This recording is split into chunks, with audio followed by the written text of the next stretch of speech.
نام پر ثواب کی خاطر کیا جانے والا کوئی بھی کام جب بھی ہم شروع کریں تو ضرور یہ سوچیں کہ کیا اس کی کوئی دلیل قرآن میں ہے، کیا یہ سنت رسول صلی اللہ علیہ وسلم سے ثابت ہے، کیا یہ اجر جو بتایا جا رہا ہے واقعی حقیقی معنوں میں اس کا کچھ وجود ہے یا صرف ایک جھوٹ گڑھ لیا گیا ہے۔ اس طرح کی چیزیں دین میں شامل کرنا اور پھر ان کی پابندی کرنا اور ایک خاص رات میں یا خاص دن میں یا خاص طریقے پر، یہ سب چیزیں دین میں دخل اندازی ہے اور یہ ناپسندیدہ ہے۔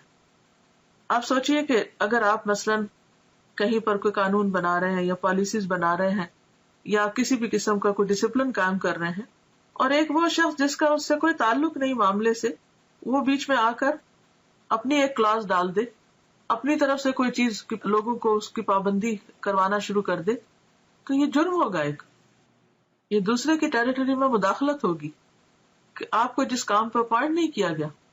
یا پھر یہ کہ مثلاً اگر کسی کو کسی خاص قانون کی پابندی کروانے کے لیے کہا گیا اور وہ اس قانون کے ساتھ کچھ اور قانون اپنی طرف سے بھی شامل کر دے جس کی اس کو اجازت نہ ہو، اس کے پاس کوئی اتھارٹی نہ ہو، کوئی سند نہ ہو، تو یہ طریقہ انتہائی معیوب ہے۔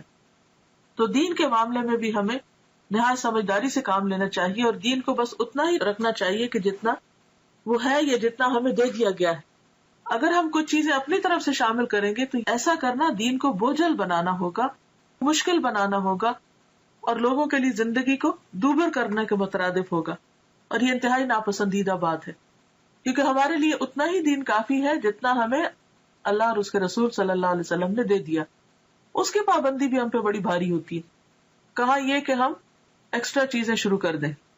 پھر عمرہ کا اہتمام، لوگ اس ماہ میں خصوصی طور پر عمرہ کا اہتمام بھی کرتے ہیں، جبکہ قرآن اور حدیث سے اس بات کا کوئی ثبوت نہیں ملتا کہ آپ صلی اللہ علیہ وسلم نے اس ماہ میں عمرہ ادا کیا ہو، بلکہ حضرت عائشہ رضی اللہ تعالی عنہا نے ایک موقع پر اس کی تردید بھی کی ہے۔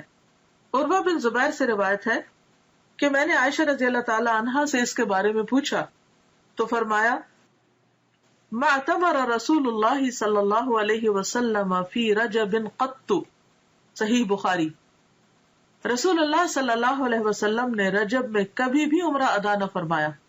تو اس لیے اگر کوئی ویسے اپنے عمرہ ٹرپ پہ جا رہا ہے تو ضرور جائے، نیکی کا کام ہے، لیکن خاص طور پر رجب کے مہینے کو مخصوص کرنا اور پھر سال بھر انتظار کرنا کہ رجب آئے گا تو ہم پھر عمرہ کرنے جائیں گے، یہ غلط بات ہوگی۔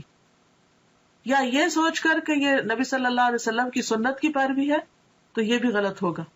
یعنی رجب میں عمرہ کرنا منع نہیں، لیکن یہ سوچ کے کرنا کہ اس میں اجر زیادہ ہے یا یہ نبی صلی اللہ علیہ وسلم کا طریقہ ہے تو یہ بات غلط ہوگی، ناپسندیدہ ہوگی، تو اس سے بچنا چاہیے۔ پھر وہ عمرہ نہیں رہے گا، بدعت کا ایک کام ہو جائے گا جس پر انسان کی پوچھ ہو سکتی ہے، کیونکہ حدیث میں صاف طور پر آتا ہے نا کہ کل محدثۃ بدعہ، ہر نئی ایجاد کی ہوئی چیز بدعت ہوتی ہے، وکل بدعۃ ضلالہ، اور ہر بدعت گمراہی ہے، وکل ضلالۃ فی النار، اور ہر گمراہی آگ کی طرف لے جاتی ہے۔ یعنی جس چیز کو اللہ نے ہمارے لیے مقرر نہیں کیا اور جس پر کوئی ثواب نہیں بتایا، اس پر کسی انسان کو یہ حق نہیں کہ وہ لوگوں کو ثواب بتا کر اس پر پابند کرے۔ پھر روزوں کا اہتمام، بعض لوگ اس ماہ میں خصوصی روزوں کا اہتمام کرتے ہیں۔ صحیح روایات سے پتہ چلتا ہے کہ آپ نے کبھی مسلسل 3 ماہ رجب، شعبان اور رمضان روزے نہ رکھے اور نہ اس کی تاکید کی۔ شعبان اور رمضان کا تو ملتا لیکن رجب کو آپ نے ساتھ نہیں ملایا۔ بعض لوگ 27 رجب کا روزہ رکھتے ہیں اور اس روزے کو عام دنوں کے روزوں سے افضل سمجھتے ہیں، یعنی خاص طور پر 27 تاریخ کے روزے کا اہتمام، یہ بھی درست نہیں۔ متعدد احادیث سے نبی کریم صلی اللہ علیہ وسلم کا مخصوص دنوں یا تاریخوں میں نفلی روزوں کا اہتمام کرنا ثابت ہے، یعنی ایسا نہیں کہ کوئی دن اور مقرر نہیں، اور دن ہے مقرر، لیکن وہ آپ صلی اللہ علیہ وسلم نے خود کیے ہیں۔ آپ کے بعد کسی اور کو اجازت نہیں کہ وہ لوگوں کے لیے دن مخصوص کر دے کہ اس دن لازمی روزہ رکھنا ہوگا اور اس کا ثواب زیادہ ہوگا۔ متعدد احادیث سے نبی کریم صلی اللہ علیہ وسلم کا مخصوص دنوں یا تاریخوں میں نفلی روزوں کا اہتمام کرنا ثابت ہے، جیسا کہ ایام بیز میں ہر قمری مہینے کی 13، 14، 15 تاریخ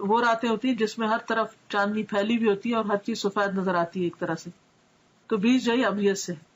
یا ہر سوموار اور جمعرات کو، یہ بھی مسنون ہے کیونکہ آپ نے اس کا اہتمام کیا.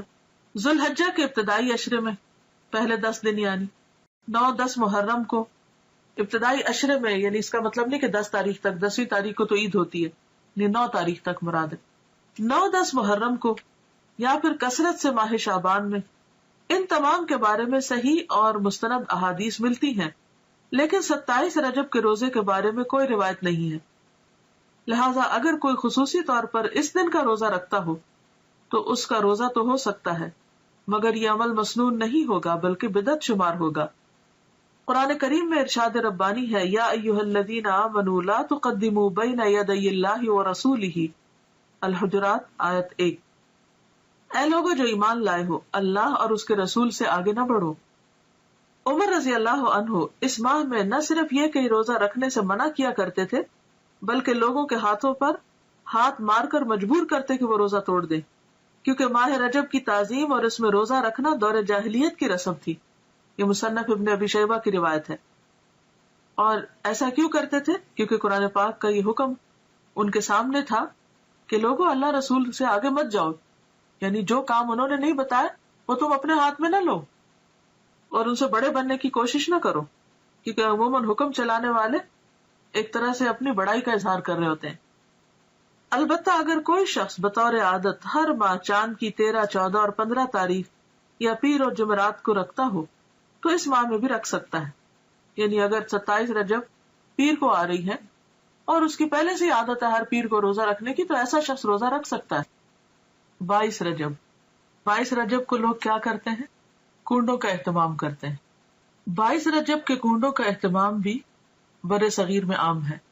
22 رجب کو کنڈے بھرنا بطور رسم رواج پا چکا ہے، یعنی اس کا رواج عام ہو چکا ہے. اس رسم میں کسی منت کے پورا ہونے پر حلوہ پوری اور کھیر وغیرہ پکائی جاتی ہے.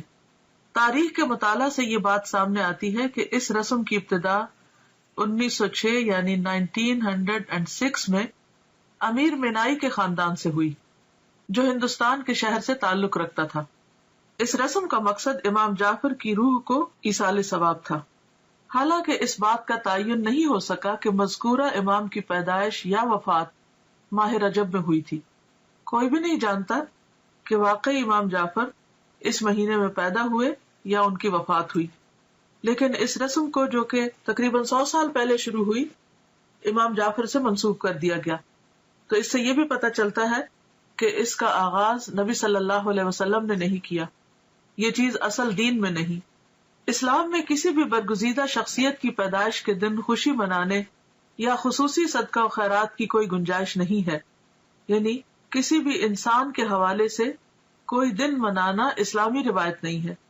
مثلا برتھ ڈے منانا یا برسی منانا یا انہی خاص دنوں پر کوئی صدقہ خیرات کرنا، یہ سب چیزیں بعد کی پیداوار ہیں.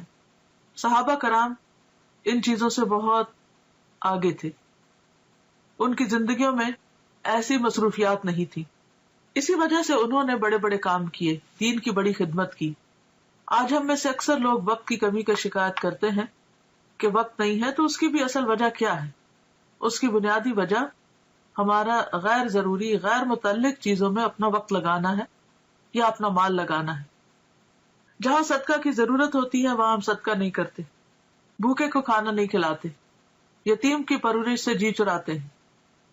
اسی طرح دین کے کام، تبلیغ کے کاموں میں خرچ کرنا تو ہمارے ذہن میں ہی نہیں ہوتا، یا اس کو تو ہم صدقہ خیرات میں شامل ہی نہیں کرتے، یا صدقہ جاریہ کے کام یا پروجیکٹس جو ہیں وہ نظر انداز کیے رکھتے ہیں. یعنی اوور آل جو امت کی حالت، اسی وجہ سے ہماری حالت دیکھنے کے قابل ہے.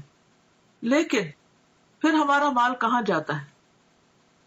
یا تو وہ شادی کی بڑی بڑی تقریبات میں صرف ہو جاتا ہے، یا پھر وہ وفات کے موقع سے متعلق بہت سے جو رسم و رواج ہم لوگوں نے عام کر رکھے ہیں ان میں خرچ ہو جاتا ہے، یا پھر اسی قسم کے نظر اور منت ہے جس کا اسلام میں کوئی بھی تصور نہیں، کوئی اس کی اوریجن نہیں، ان میں خرچ ہو جاتے ہیں. ایک قول ہے کہ البدعۃ تمیت السنہ، بدعت جو ہے وہ سنت کو ختم کر دیتی ہے، سنت کی موت ہے. یعنی کوئی بھی سنت رواج نہیں پا سکتی اگر کہیں پر بدعت چھائی ہوئی ہو.